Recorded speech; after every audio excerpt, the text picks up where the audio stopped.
All right, ladies. So we will go ahead and get started. Let me first say I've had the opportunity to speak one-on-one with a few of you ladies, and some of you we probably just met off of Facebook spontaneously. I'll take the opportunity to introduce myself and to speak more about, why I wanted to come together tonight to just kind of talk to everyone. My name is Ivory Davis. I am a cannabis nurse advocate here in Louisiana. Oh, I got one other person. Let me add her in.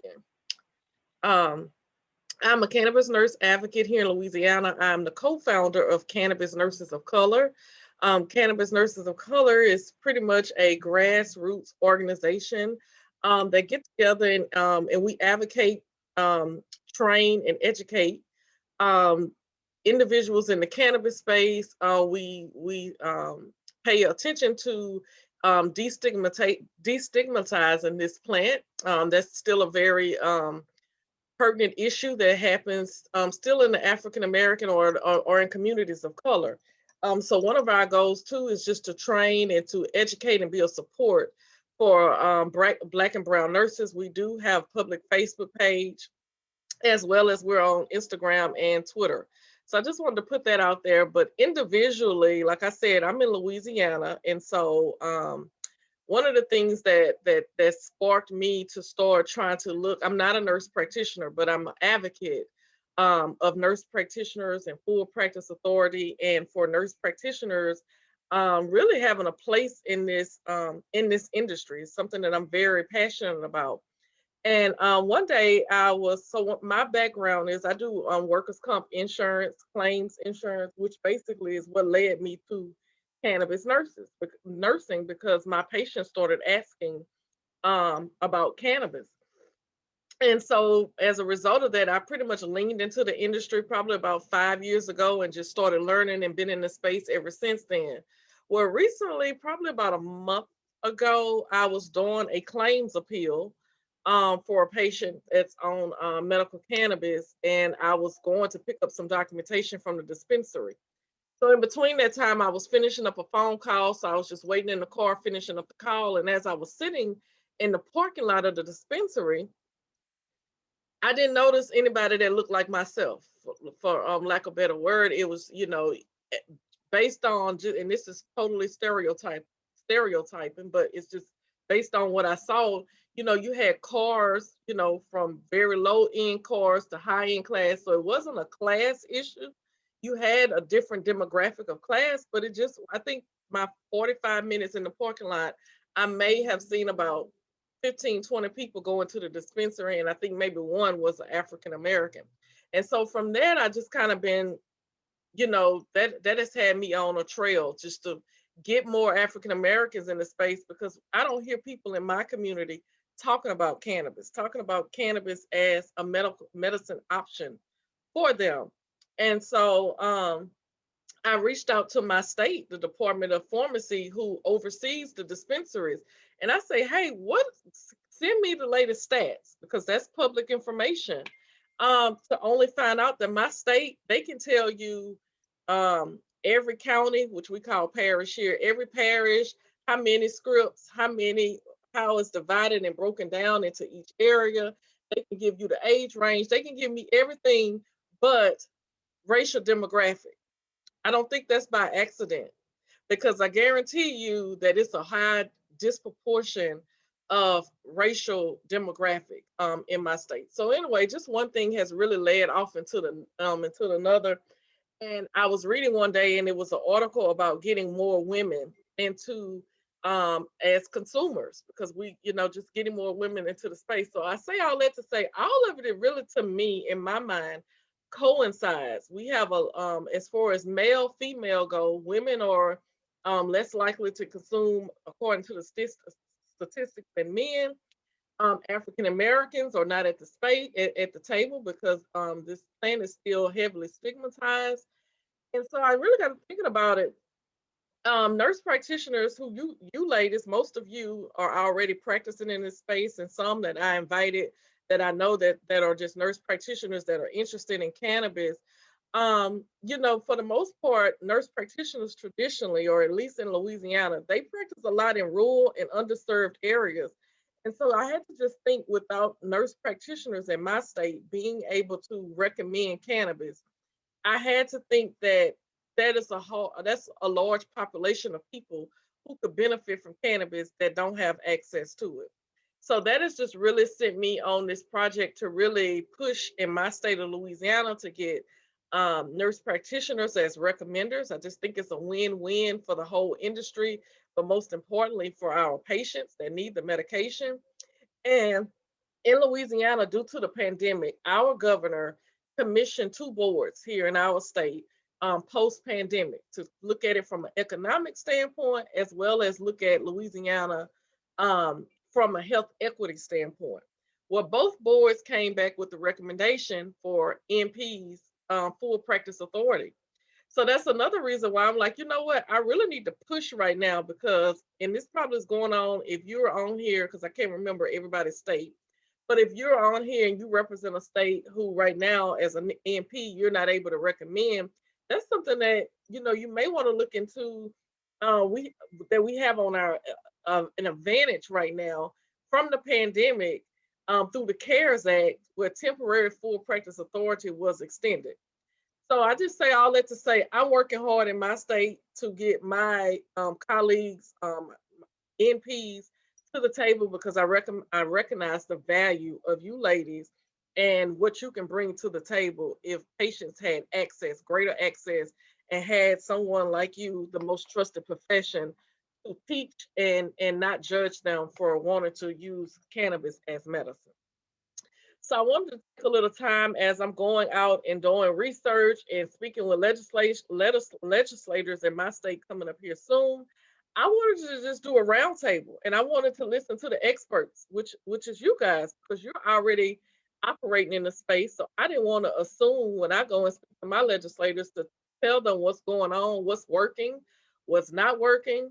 Was Were you allowed to, did your state write in for MPs to recommend from the very beginning, or was that something that was added on after the fact? And just really for you to share just some dialogue with us. So I think what we can do is only about about six of us. So if we could just kind of, that's a little bit about myself. If we can go around the table and everyone just introduce themselves, give us a brief update, 2 or 3 minutes, and just tell us a little bit about yourself, and then we'll go into talking more about what's going on in your state. So who wants to go first? I can start. This is Nancy. I'm sorry I'm not on video. That's okay. My name is Nancy Quigley. I am an integrative nurse practitioner and live in Tennessee right now. So Tennessee does not have a medical program, but I've been a cannabis nurse since 2014 with the ACNA and Patients Out of Time.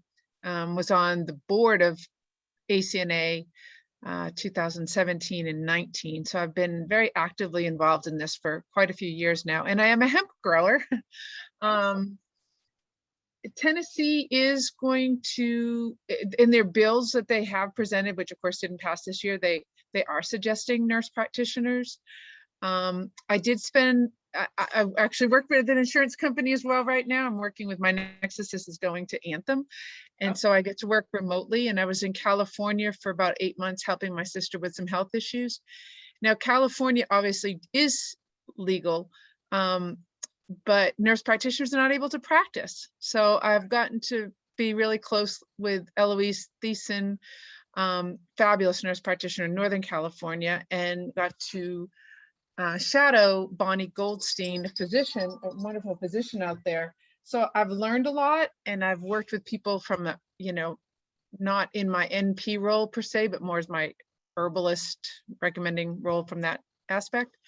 A lot of challenges out there, but I'm very hopeful. I think that nurses and nurse practitioners are really ideal to be in this space, because even if we're not integrative, even conventional nurses tend to be very holistic in their view. So Thank you. I could go on, but I don't want to talk too much. We'll all integrate later. We'll converse more later. So Nancy, to make sure I understand you correctly, there is a bill that's currently before the legislation to look at adding, what did you say about adding MPs for full practice authority? No, No, Tennessee is not that, we're too conservative here.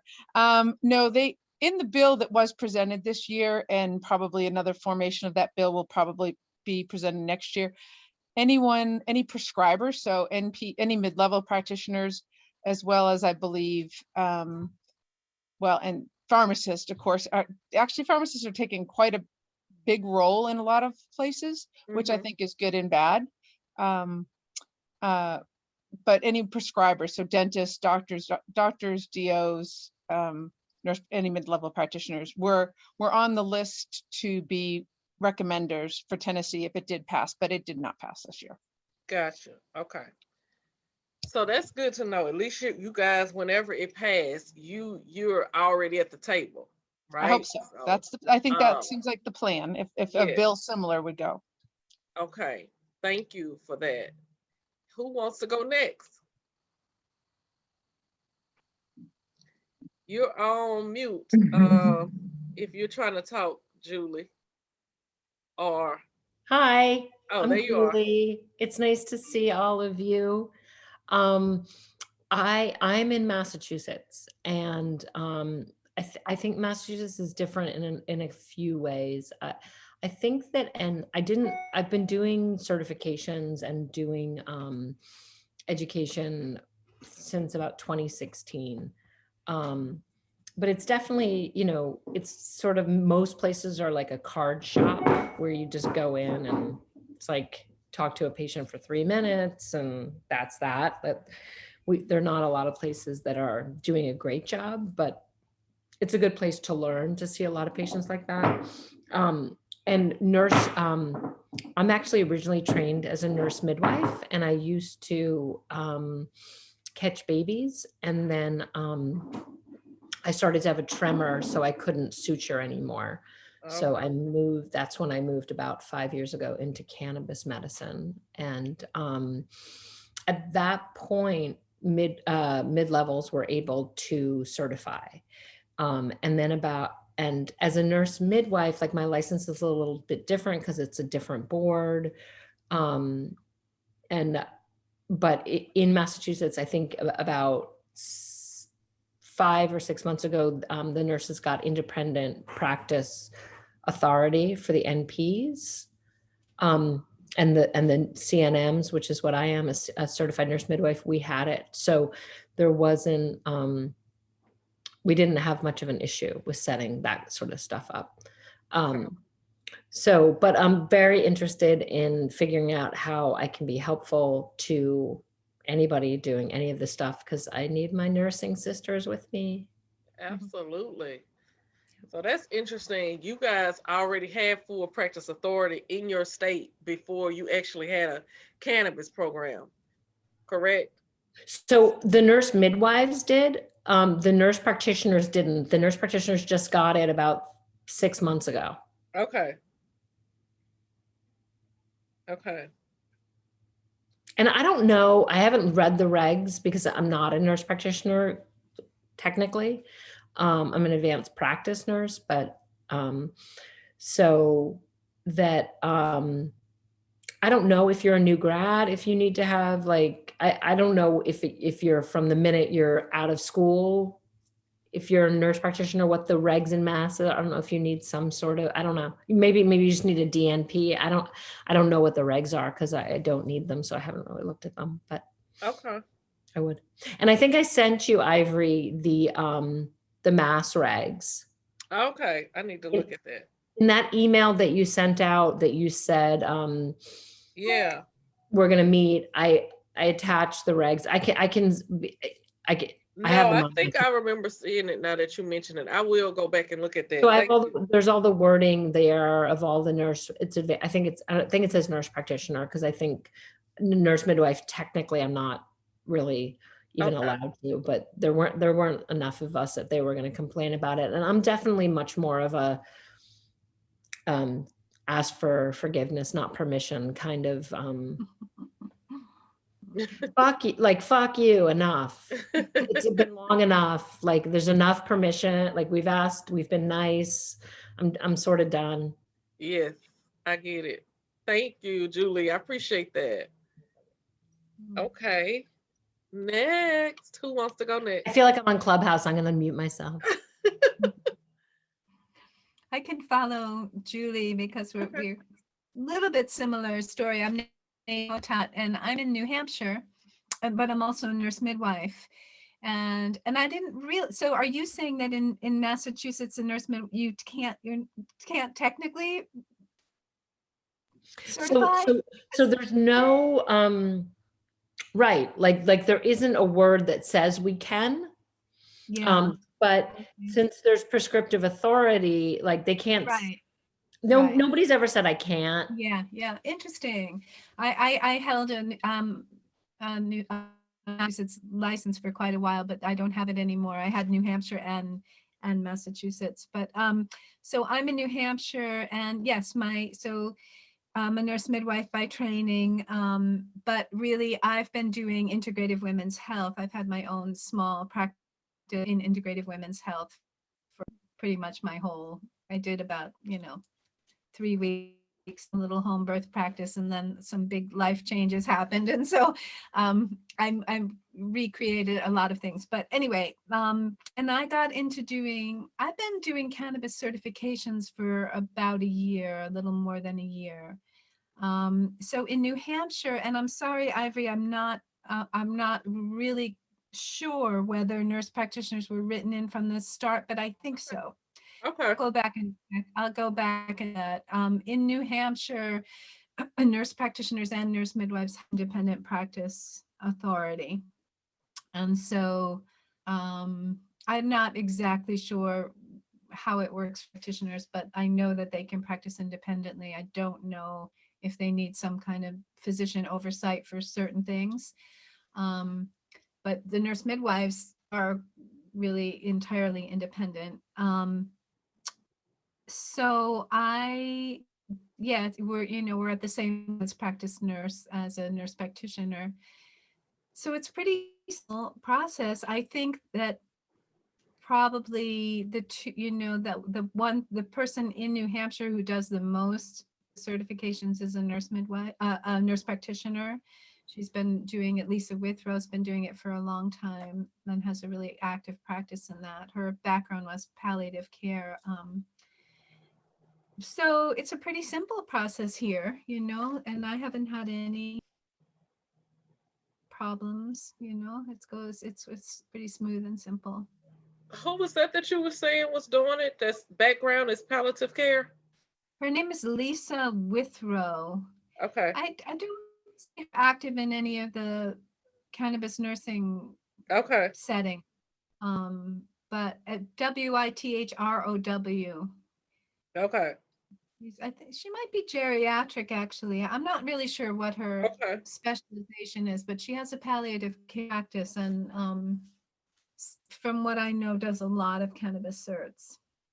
Got you. Well, I do the education, I mean, I guess Julie, you were saying that, some states it can just be like a flipping the card, I know in Maine, because somebody just spoke to me from Maine, like there's a nurse practitioner in Maine who just, $50 a pop. There's no education, there's no requirement. But in New Hampshire, you need to do investment. You need to, it needs to be, I have to have good documentation that I've done a good assessment and that, I'm doing good follow-up. And that's what I want to do anyway. I'm not interested in just flipping cards. So I do a pretty thorough process with people and, do the certifications if they qualify, but also a lot of education and follow-up, trying to help them get good care plans. But I really agree with you and I support your endeavor. I think nurse practitioners are really ideal for this kind of work. Absolutely. And when I say Mhm. nurse practitioner, I really mean advanced practice. So it's Yeah. good to, I use it interchangeable. So that's awesome for that Yeah. update, Nadine. And I'll be happy to try to get you any more, specifics about the New Hampshire, the history of it. I'm sorry I didn't come better Oh, no, no, prepared. no. You're One of these fine. I days. understand. Mhm. Okay. Next. Okay, I'll Okay, go. oh, Oh, go go ahead. ahead. No, it's okay. Okay, well, I'm Melinda Toussaint. I'm a family nurse practitioner, also a holistic health practitioner. So I'm all in the wellness, uh, and also a medical cannabis consultant. So I've been in the cannabis space for over 5 years. I used to work well, let me go back. I certified for DC, Maryland, and Virginia. So first DC came, and at that time I was working in pain management. And when they got certified, because some of the patients were using cannabis anyway, and I went to the doctor, I was like, well, DC has, passed a regulation. Some of our patients are using cannabis. And at that time, they were really cracking down on opiates, that now there is like a limit and all of that.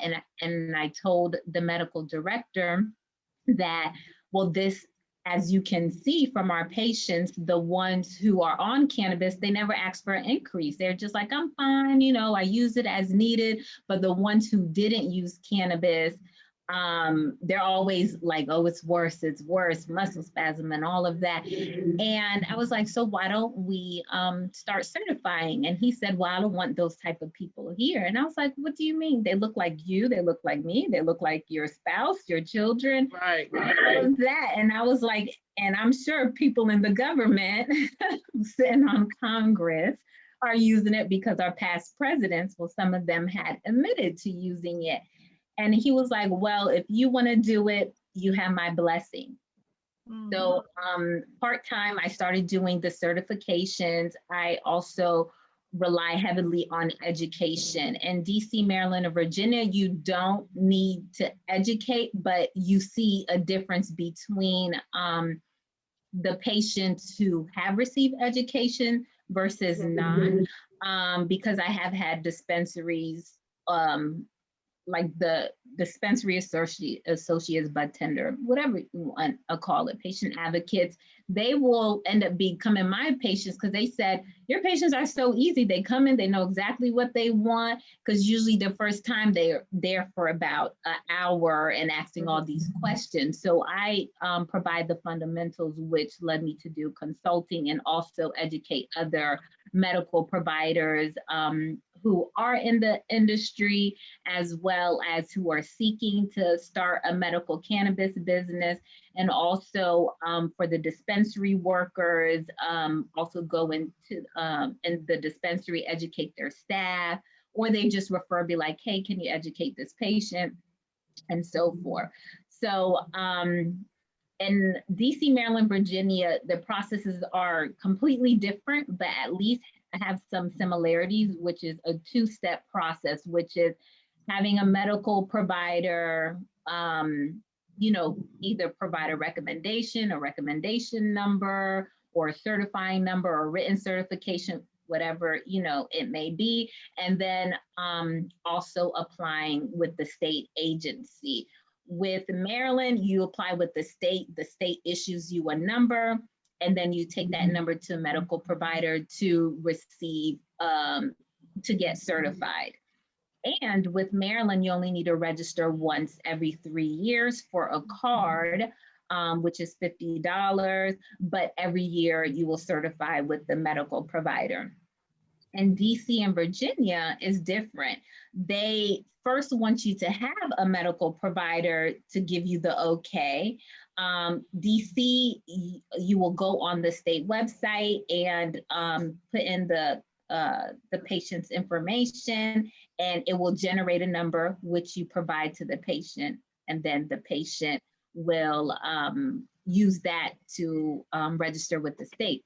And Virginia is just a regular paper, like it's a literal written certification. I actually have one right here. It's like this. It's very like, oh, oops, this one has someone's name on it. Blank one. I just quickly pulled it out because I have it right here. With Virginia, it is completely simple. You just write their name, check off for a year or less, put their address, your information, and sign it, and that is it. Like, oh wow, it's like super simple. It's weird, And then the patient will take this letter, upload it on the email, the state.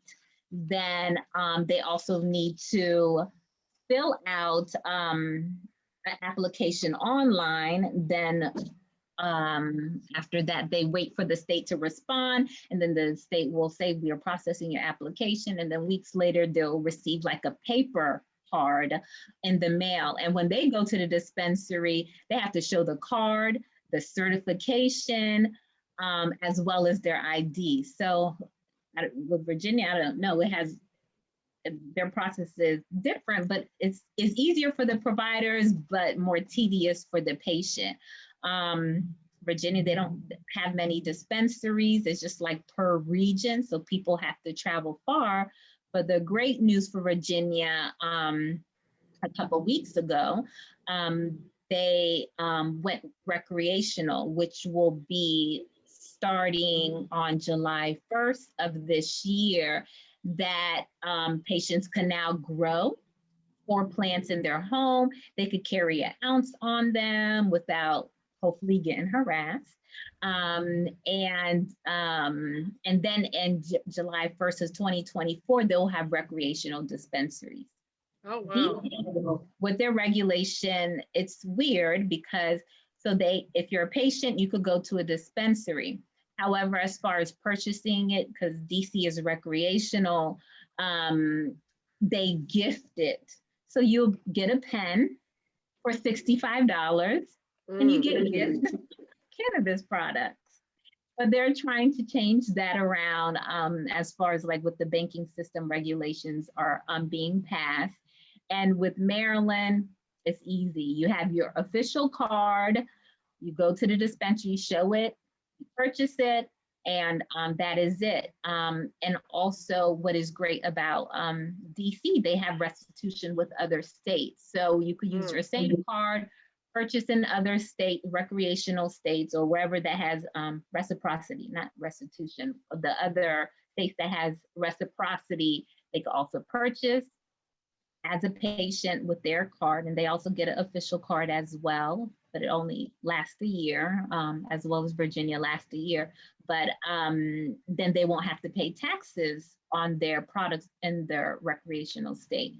So I'm all for medical cannabis. I've seen like over 3,000 patients within the last couple years, and every patient, like 100%, all of my patients, because I also do follow-ups, they all say they have gotten improvements. Oh, wow. With most or all of their conditions, which is phenomenal. If you're using your products, because I also like break down how to use it, like dosage, all of that, what to look out for, cannabinoids, terpenes, and all of that, you're going to get benefits.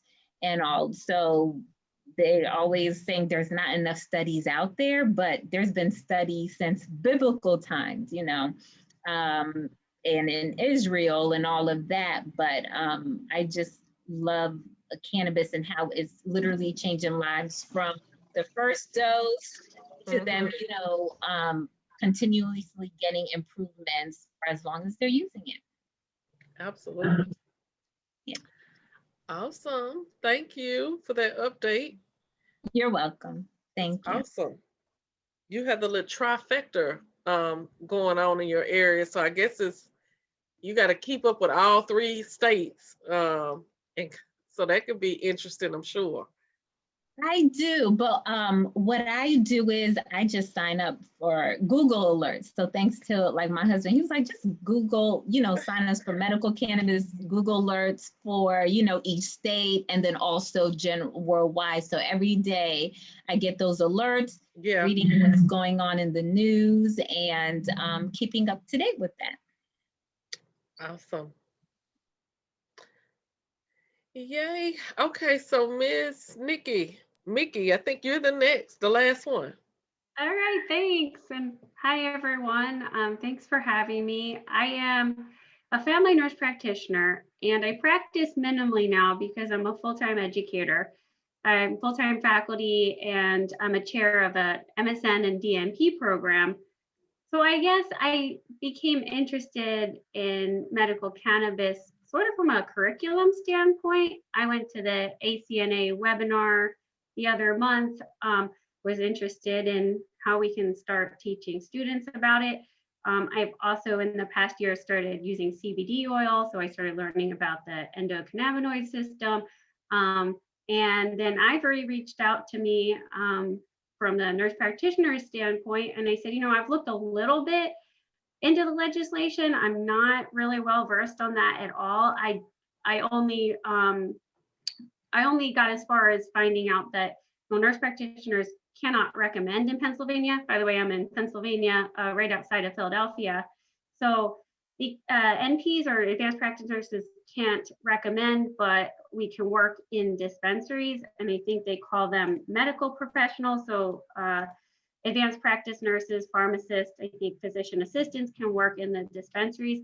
And I'm not knowledgeable enough on whether there's any legislation in the works or changing that, but I would like to become involved. So Okay. Mickey, are you a member of ACNA? Or you attended the webinar? yeah, just the webinar, but I would like to be. I'm interested in becoming more involved. Yeah, I was gonna say that may be an organization that you can look into, and also for nurses that are in the that have an interest in the cannabis space, but they not yet ready to like leap and become an official member of an org. I think it's Cannabis Nursepreneurs, or it may be Canna Nursepreneurs. So a lot of the nurses that's a part of ACNA or a part of CNN, which is Cannabis Nurses Network, they're also on there. So we, you know, it's a lot of conversation that happens on, you know, if you just want to be part of the loop or in the bubble, as I call it. And then of course, Cannabis Nurses of Color, we post a lot of information on our public pages, but that's just a good way, especially the one Canna Nursepreneurs, because like I said, that's a lot of the members that's between both organizations if you just want to stay abreast. And I can speak with you more offline on, I know these other ladies are already in the beltway, in the bubble, but I can give you some other resources or information if you just want to. I can have your email going all day if you want to get alerts from the different things that's going on in the space, because it's a lot of activity. Thank you. I'd appreciate that. And I need to do more research myself. But yeah, any recommendations? I think I am following Cannabis Nurses of Color and some other organizations. So yeah, I'm gonna learn more. Awesome. Julie, did you have something to say? I did. So I was just curious that you went to the online webinar that was talking about getting education. Is that what you're talking about? Not the ACNA, the conference? Yeah, it was just a webinar, I think, on integrating medical cannabis into curriculum, NCSBN. Yeah. So that's definitely something. I mean, both things are things that I'm really interested in, like bringing as many nurses. And you know, I mean, the best thing about I went to the inaugural meeting of the ACNA in New Orleans 2 years ago, and the best thing about that was that there was none of the hierarchical bullshit. Like, it was LPNs, RNs, NPs, DNPs, everybody's, like, there was no sort of separation on that, which was amazing. And then they really talked a lot about how there were some of the nurses at that conference who had taken care of the AIDS HIV patients in the early 80s and from San Francisco. And it just became very clear, like, we're just standing on the shoulders of giants, you know, like this is just this is a link in the chain. And like, and and that you can't really do this medicine work if you're not part of the social work of it and you're not an activist. And I really appreciate that. And I really feel, you know, very strongly about, like, it's amazing to me that people are graduating medical school, nursing school, and pharmacy school right now, not learning about the endocannabinoid system. It's like, right. What about the lymphatic system? Like it's fucking crazy. It's crazy. Mhm. So then like when people graduate, they're get so insecure about how small their sphere of knowledge is, which is great. When we're new grads, we should be insecure about that. But like, I've found, especially for physicians in Massachusetts anyway, I was, in the first couple years I did this, I was very flexible and like, well, they're not comfortable not being the experts, and that's how it is. And, and now I'm just like, it's legal both medically and recreationally here. Like, you you can't be a doctor and not know about it. Like, that's like part of the Hippocratic Oath, is to like continue to learn the science as it evolves. Like, you can't just say, I don't believe in it, or like, it's enough now. I've sort of had it with all, and there's so many male doctor bullshit in Massachusetts. They're all like little princesses with with huge egos, and the nurses just want to get the work done. And that's another reason why I'm an advocate for nurse practitioners in the space, as far as taking the hem of recommendation, because I know this is way over, because who knows when we're ever going to get federal legalization. But just think about it, like what does post federal legalization looks like, and once everything is wide open, because right now I guess that some of the apprehension with doctors is because it's not federally legal. Well, once that barrier is removed, and then they decide to jump in and want to kick nurses or nurse practitioners out of the space who have been holding it down forever. So that's why I just think that it's just like, if there's an urgent issue, as for, in my opinion, when it comes to nurses or nurse practitioners, I'm lumping it all together. Yeah. Having a stronghold in this space is to make sure that we get nurse practitioners in the space, because I challenge you to just start thinking about, what does a post federal federal federally legalization reform, what does that look like? Because think about it, a doctor right now, even, you may hear doctors say, well, I would, but I got DEA and my license and all of that kind of stuff. Well, if that barrier is removed and then they all swamp in the space, where is that going to leave nurses? Especially nurses, like nurse practitioners or advanced practice nurses, where you're used to operating in this space independently. So, and then when you think about that, I think about the whole push nationally for independence of nurse practitioners. To me, this is the area for to come together, because it's, in part because of the pandemic, because when they had to do the temporary full practice authority, it's like, okay, how do you put the genie back in the bottle? Nurse practitioners were greatly needed. They stepped up to the plate. They did what they could do to get us past this pandemic. So now you're going to say, at the literally probably the worst time in our history of healthcare, that they were able to perform and perform independently. Now you're going to say, okay, let me take that back. I don't think so. And so that's one of the things that I just worry about. If we meaning the nursing industry, don't take hold of our rightful place in this industry, once federalization, I hate to say that, but once that comes, where does that leave our industry? I think that's just the number one issue that we need to be concerned about. That if it becomes federally legal, that it will have to force the medical system to acknowledge the endocannabinoid system. So it will be put back into the books, because the endocannabinoid system or cannabinoid system used to be taught in the early 1900s.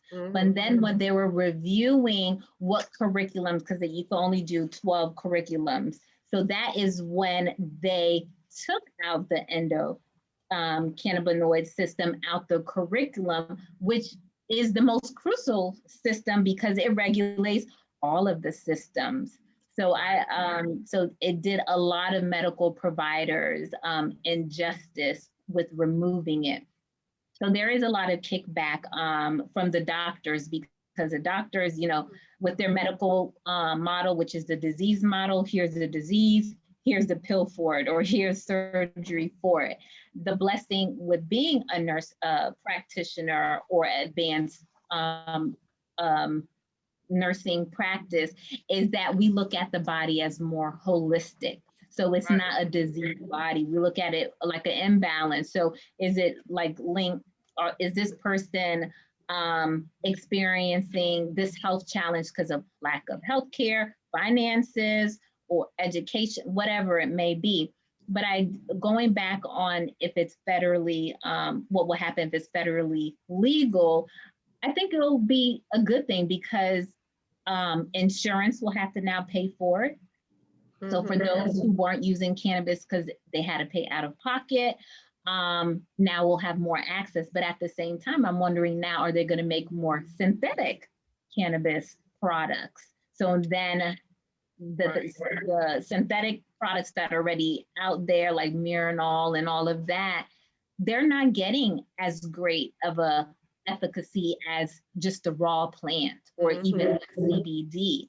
So that is a bit of my hesitation if they're gonna make it more synthetic, just for the pharmaceutical companies to be able to pay it off.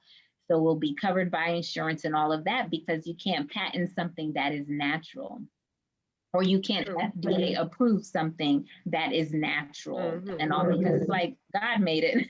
So we patent this from, our creator.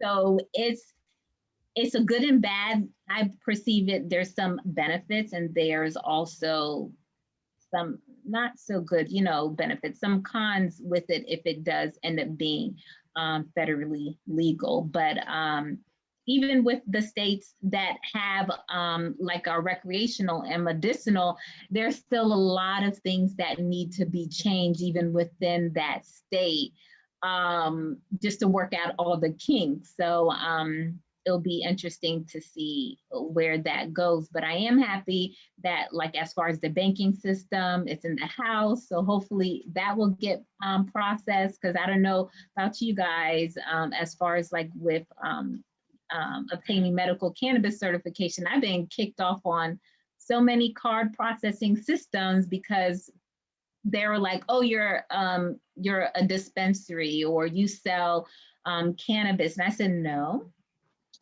I'm a wellness practitioner that still happens to provide medical cannabis recommendations.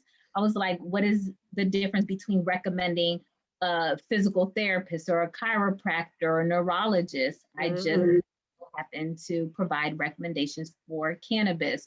So with my current card processing, the interest rate is higher because they say I'm an at-risk business. So that's also been an interesting hurdle.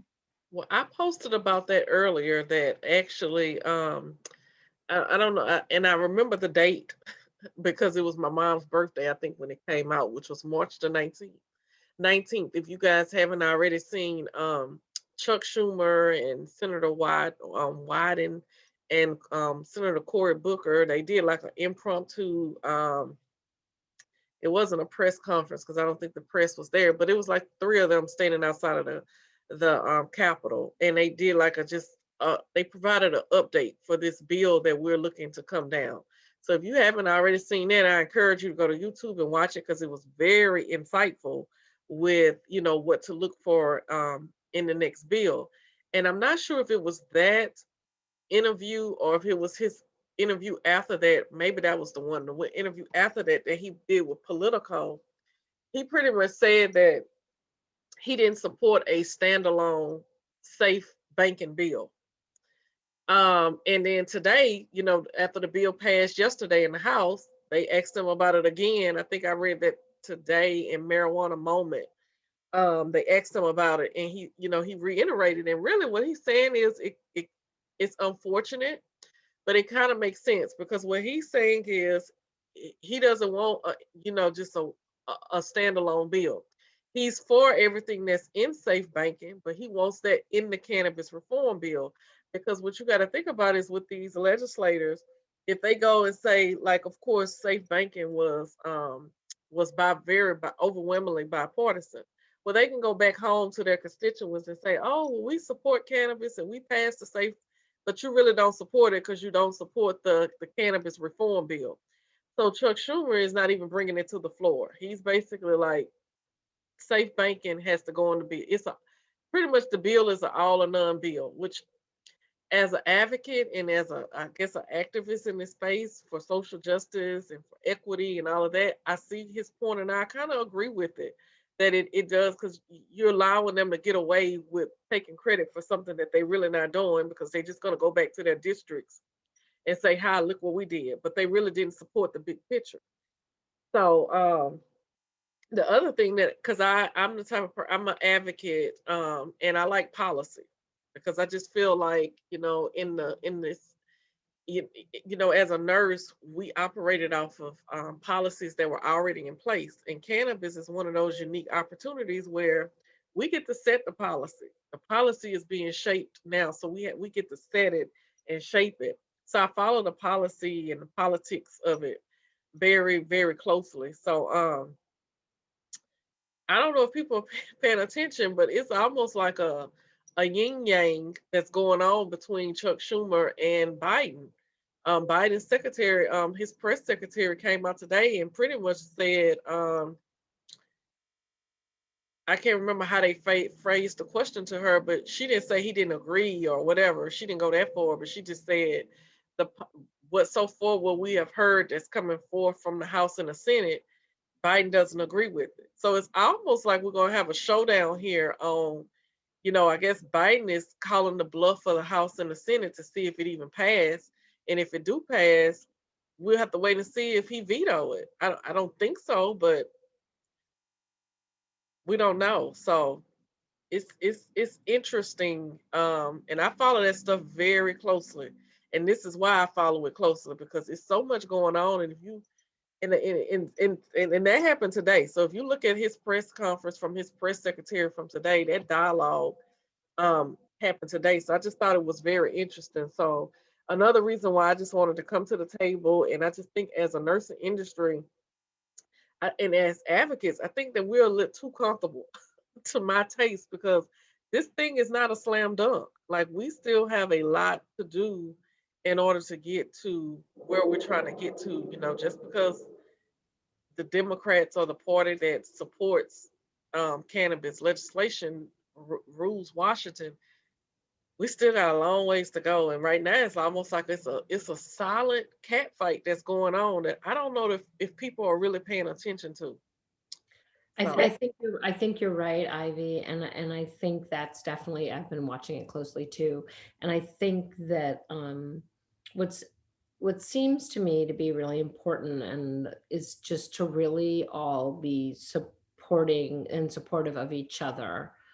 I feel like nurses can eat their young, they can eat their old, like, and they can, the different degrees, like, none of that really matters. Like, we just all really have to we're nurses, there's a shortage of us, that we're needed, people trust us for education, and just really, really support each other. And I feel like if we can do that, we can do anything. Right. And the other thing I was going to say is, I don't know, I think, Julie, you've already told me that you're planning on going to the conference, the ACNA conference. I just bought my tickets to CanMed this past week, so I'm going to that too for the third year in the row. And if any of you guys can go. Where is that? It's in Pasadena, California. It's about 2 weeks different. It's 2 weeks. I think it's 2 weeks before ACNA. Okay, and so it's not.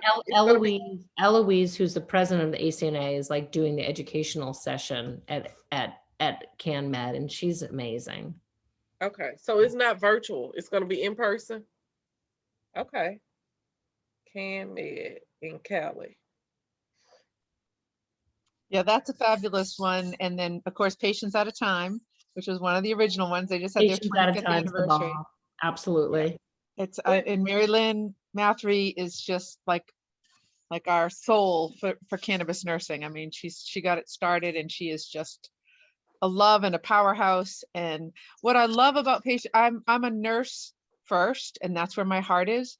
But I also love multidisciplinary collaboration and, you know, the appreciation of having different views of things. So I really see a value when you can bring different types of practitioners together in one environment and kind of have the sparks fly with all those different types of views. When is the patient out of time conference? Has that already passed? Well, it's virtual this year, so it's May 20, I think it's 20th and 21st, just Thursday and Friday. There was just a patients out of time conference like a couple months ago, that a virtual one that I went to. Yeah, that was a 25th anniversary because we didn't get to have it last year. So Right. that was the 25th anniversary, just kind of a, you know, Right. it wasn't actually a conference. This one will actually have CME, CEUs, et cetera. Be a little Okay. bit more formal in that regard. Awesome, awesome.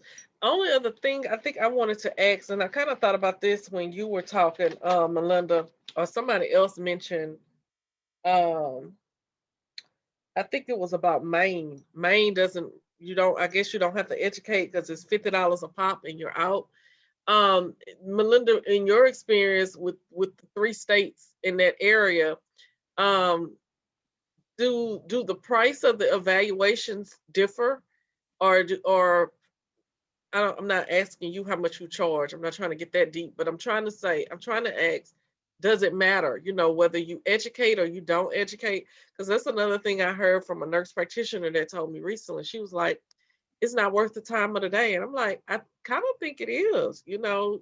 I'm not gonna say it can be lucrative. I don't want to use that word, but um in my opinion, nurses that I know that do it, they are cannabis nurses. It's not like they're still going in the hospital having to do another job in addition to their consultations when they're a nurse practitioner. Is that safe to say that this is financially stable enough to where you can do it, the eval, you know, basically have an evaluation practice alone and survive? I guess is what I'm asking. Well, typically, it has been recommended like $200 for evaluation. However, it's been to the discretion of the medical provider if they want to increase or decrease the price. I've seen it as little as free to like veterans or low income to about $50, but even as much as like $350, and plus doing um, urine testing, follow-ups every month. Like some of it that needs to be regulated, because I have patients that come to me and be like, oh, well, you know, I'd rather, you know, stay with you because my other person was treating me like my other provider was treating me as like a drug addict of having to do urine testing every month. And that was $75 every month. And then a 3, 6, 9 month and annual follow-up, which was another 125. And I was like, wow, Yeah. okay. But it's really to the discretion of the medical provider. But I have found out like those who are like the 15-minute one, okay, what's your issue? Here's your certification. They typically cost less. But from the feedback I got from like talking to the representatives at like weed maps, marijuana doctors, they said those practices don't last long. They're probably in business 1 to 2 years because someone ended up reporting them and they get shut down. So even though they're making a lot of money in the beginning, but their longevity gets cut. So I just feel like slow and steady wins the race. If you go by the rules and do what you need to do as far as, you know, do their initial evaluation, a follow-up, you know, establish a bona fide patient-provider relationship, and also follow up as needed, but definitely annually for their recertification. I believe you could charge a bit higher because your customer service, education, and all of that, people are willing to pay for good service, Right. rather than they feeling like they got raped out of their money just within 5 to 15 minutes, no feedback, no education. So like I said, it varies because sometimes people are like, oh, how come, I don't mind saying what I charge. I charge 200 to, well, 175 to 225 because I do do discounts for for like seniors, military, first responders, and all of that for my initial, and then for follow-up, I charge between 100 and 150. The lower end is also having the discount, but I feel like I'm worth that because I take time with my patients, I follow up, I educate, and at minimum. And also I do provide like product recommendation, like generally not specific products because depending on the dispensary, it doesn't, but I just tell them what to look for. So I feel like I'm right in the average of as far as how much I charge. We're just about the same. We're 175 for new patients, and then it goes down from there. We do see a lot. Anybody who's terminal is free. And we do veterans for a big reduced cost, and then we take money off for SSDI and all that stuff. So some people are free, and the most we charge anybody is 175. Got it. All right. Is that consistent too with you, Nadine, in your area? You're on mute. Oh, there you go. Yeah. It's funny. I upped my price like 2 days ago because I had a conversation with a dispensary person when I told him how much I was charging. But I was doing 115 for my initial, I was doing 115 for my initial, and knowing that the amount of time and energy I was putting into this I was not being compensated, because I really write like a really comprehensive and check in with people a lot, and I put a lot of time into it. And so I just upped it to 165 just a couple days ago. I know when I was speaking to a dispensary person he was in Maine, and he was looking for a New Hampshire NP who could help some of the people who come across the border. And I told him 115, I said, I know people tell me that's too low. And he said, it's really low. Yeah. So I said, that was kind of the little kick in the butt I needed. So I just upped it. But I'm more sensitive about not wanting to like price people. So I always offer sliding fees and stuff, but this is helpful to have this conversation because I feel like I'm more in line with what other people are doing. And it gives me Absolutely. more of a chance to feel like it's sustainable, like I can Yeah. do this. And, and this is really needed, and the quality of what we're doing is good. The research, I won't ask that same amount. When they come back for their next, the following year, I'll probably go back to 115. But I think Nadine, will you send me your information? Because I come across people looking for New Hampshire certification. Sure. Yeah, so I can find you on the email that Yes. I recently. Sure. Yeah, it'd be good to have more conversation. And I think Julie had previously. I would love everybody. I would love yours too.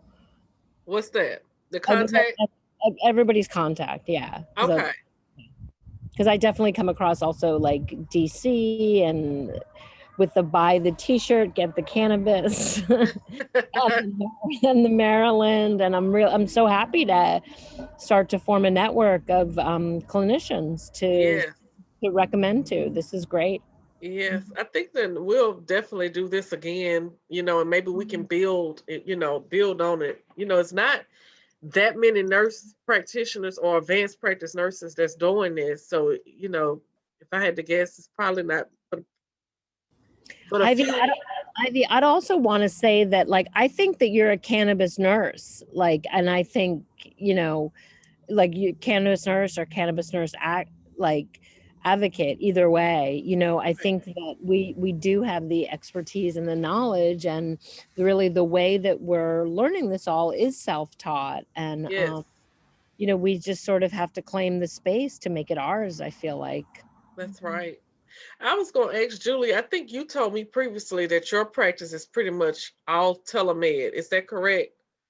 And what about you, Nadine? And do y'all have Nadine and Melinda, do y'all have a storefront, or are you virtual? I mean, telemed as well?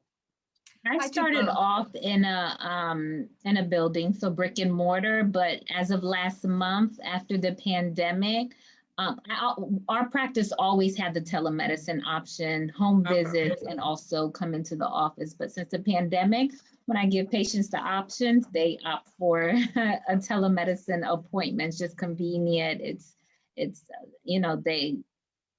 really like it.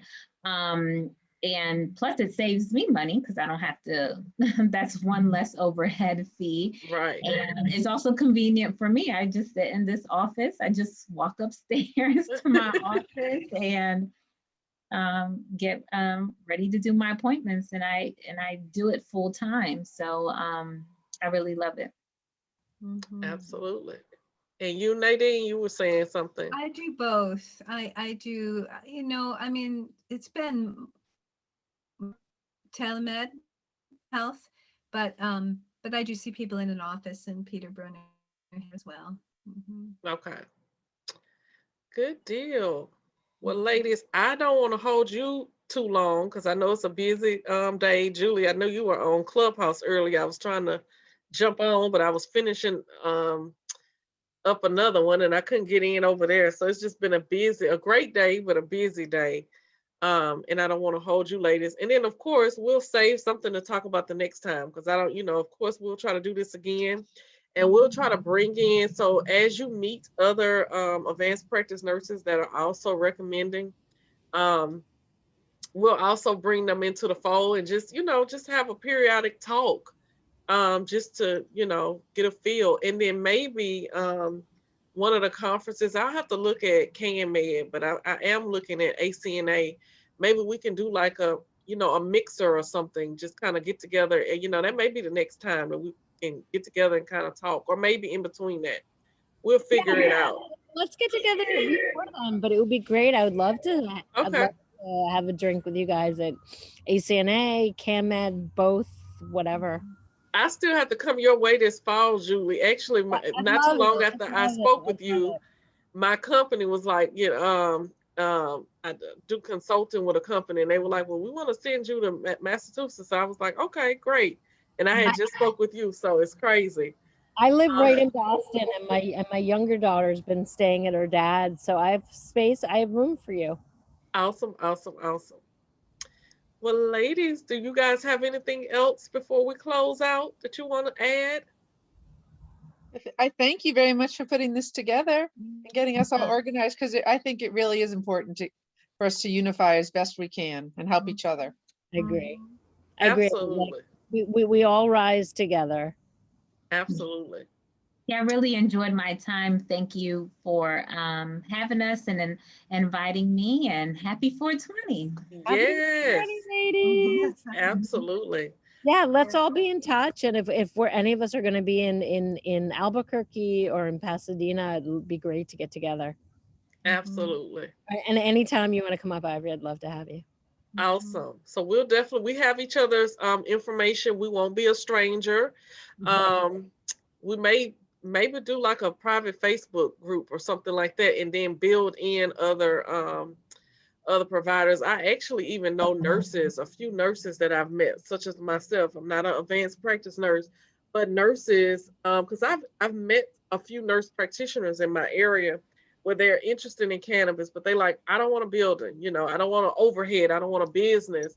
I'm retired, and I don't want that. So it gives a awesome opportunity too for people who are not advanced practice nurses. If you want the business, there are nurse practitioners who just want to come in, do their evals and leave, and that's an option as well. So that's why I say it's a win-win for the whole industry. I'm one of the organizations I work with. I work with one organization mostly that I do my certifications with, but I also work with this group that has nurses that do like the education part of the phone call, and then I call and do the certification part of the phone call. So there's always that option. Like there's so many options, there's so many places for nurses.